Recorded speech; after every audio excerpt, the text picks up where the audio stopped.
Hi friends, అందరికీ నమస్కారం. ఈ వీడియో చివరి వరకు చూడండి. స్టోరీ చాలా బాగుంటుంది. వీడియోకి ఒక లైక్ కొట్టి షేర్ చేయండి. కొత్తగా చూసేవారు మన ఛానల్ని సబ్స్క్రైబ్ చేసుకుంటారని ఆశిస్తున్నాను. ఆ ఆనందంతో ఇంకొంచెం ఉత్సాహంతో మరిన్ని వీడియోలు చేయగలను. ఇక స్టోరీలోకి వెళ్దాం. హంసలేఖ చాలా అందగత్తె. తను ఎంత అందంగా ఉంటుందో అంత కామ కోరికలు కూడా ఉంటాయి. ఒకరోజు రవిని ఇంటికి తీసుకొచ్చి రవితో చాలా ఎంజాయ్ చేస్తుంది. అప్పటికి 2 సార్లు అయినా కూడా తను నాకు ఇంకా కావాలి అంటూ రవిని చాలా రెచ్చగొడుతుంది. ఏంటి, ఎందుకు నీలో ఇంత కామం అని రవి అడిగిన ప్రశ్నకి ఏడుపును ఆపుకుంటూ, నాకు వయసు వచ్చినప్పటి నుంచి అదుపులేని కోరికలతో అల్లాడుతున్నాను.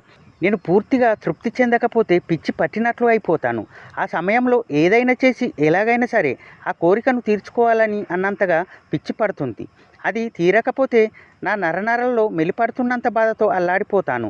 కాళ్ళు తిమ్మిర్లు ఎక్కుతాయి, చేతులు వణుకుతాయి, దేని మీద ధ్యాస ఉండదు, తల పగిలిపోయినట్లు అనిపిస్తుంది. వెంటనే ఆ కోరిక తీర్చకపోతే చచ్చిపోవాలనిపిస్తుంది అంటూ వెక్కెక్కి ఏడ్చింది హంసలేఖ. అవునా, అయితే హ్యాపీగా పెళ్లి చేసుకొని హస్బెండ్తో రోజు ఎంజాయ్ చేయొచ్చు కదా అని అమాయకంగా అడుగుతాడు రవి. నాకు పెళ్ళయింది, కానీ నాకున్న ఈ ప్రాబ్లం చూసి తట్టుకోలేక నన్ను వదిలిపారిపోయాడు వాడు. అప్పటి నుంచి నాకు కోరికలు ఇంకా ఎక్కువ అయ్యాయి.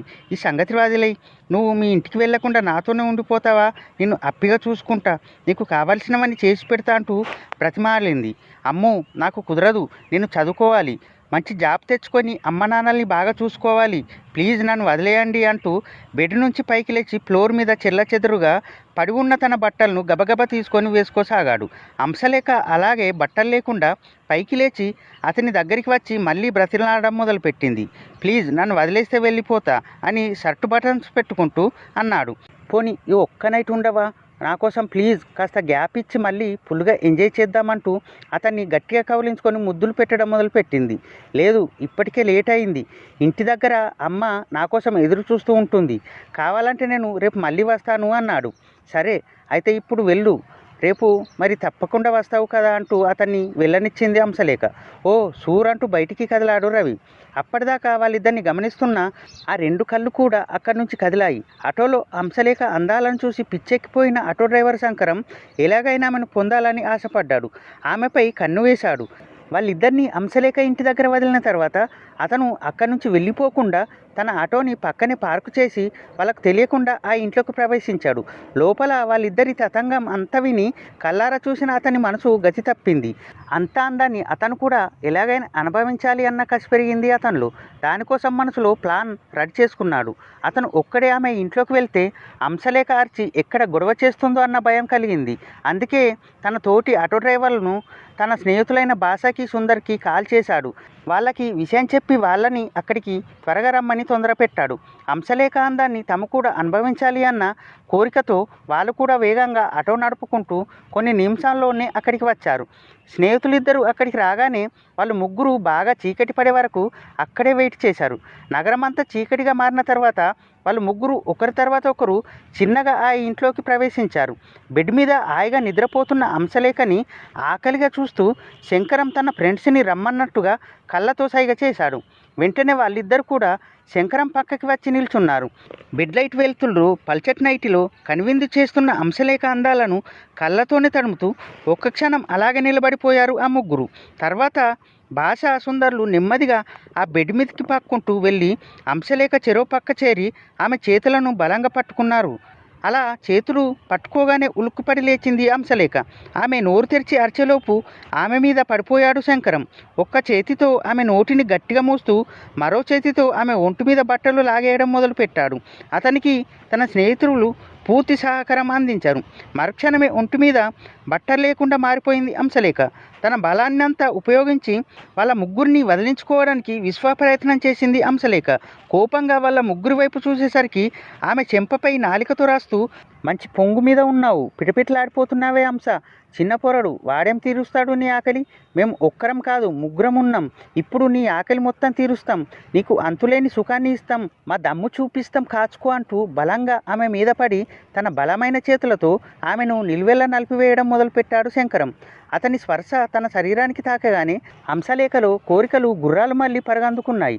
అప్పటిదాకా వాళ్ళు ఎవరో తన ఇల్లు దోచుకోవడానికి వచ్చిన దొంగలని కేకలు వేద్దామనుకుంది.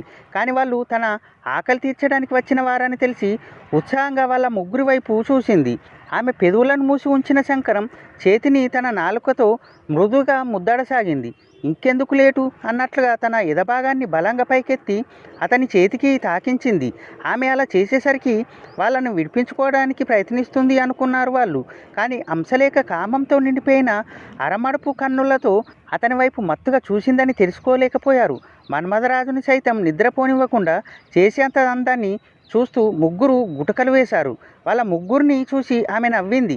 నవ్వుతున్న కళ్ళను చూసి భాషాసుందరులు ఇదేంటి ఇలా నవ్వుతుంది, బాధగా అరవాలి కదా అన్నట్లుగా ఒకరినొకరు చూసుకున్నారు. కానీ అప్పటికే ఆమె శరీరం మీద పడి కోరికలతో రగిలిపోతున్న శంకరం ఆమె నవ్వుని గమనించలేదు. ఆమెపై వేగంగా కదులుతూ మధ్య మధ్యలో ఒక ఉన్మాదిలా ఆమె మెడ నడుము భాగాన్ని కొరుకుతూ ఏమున్నావే అంటూ ఆమె నోటిపై ఉంచిన అతని చేతిని తీసివేసి ఆమెకు ఏమాత్రం అరిచే అవకాశం ఇవ్వకుండా తన పెదవులతో ఆమె పెదవులను గట్టిగా మూసివేశాడు. కాసేపటికి ఆమె పెదవులను విడిచి ఆమె నుంచి పైకి లేచాడు.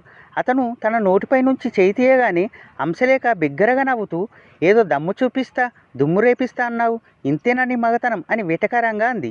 ఆమె మాటలతో పక్కన ఉన్న శంకరం స్నేహితులు ఇద్దరు పగలబడి నవ్వారు. తన స్నేహితుల ముందు ఇలా ఆమె అనేసరికి చాలా ఇన్స్టాల్గా అనిపించింది శంకరానికి. ఆ అనుమానంతో కోపంతో ఆమెను ఇష్టం వచ్చినట్టుగా కొట్టడం మొదలుపెట్టాడు. అతని దెబ్బలకి తాళలేక మంచం మీద నుంచి కింద పడిపోయింది హంసలేఖ.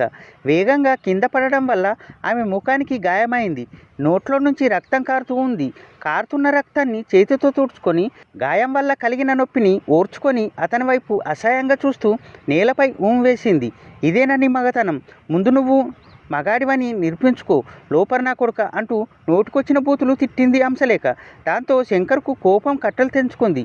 ఎంత పొగరే నీకు, నువ్వు అసలు ఆడదానివేనా, ఎంతమంది పక్కన పడుకుంటావే, నీకు జబ్బు కాదే మదపిచ్చి, దాన్ని వదిలిస్తూ ఉండు, అసలైన నా మగతనం చూస్తావా అంటూ పళ్ళు పటపట కొరికి హంసలేఖ జుట్టుని గట్టిగా పట్టుకొని గోడకు ఆనిచ్చి బలంగా గుద్దుతూ మళ్ళీ పని మొదలుపెట్టాడు.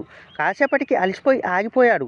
అప్పుడు హంసలేఖ మళ్ళీ ఒక చిరునవ్వు నవ్వి, ఒక ఆడదాని కోరిక తీర్చాలంటే ఆడదాని మీద కోపంతో కాదు, ప్రేమతో మొరటుగా ఉండాలి.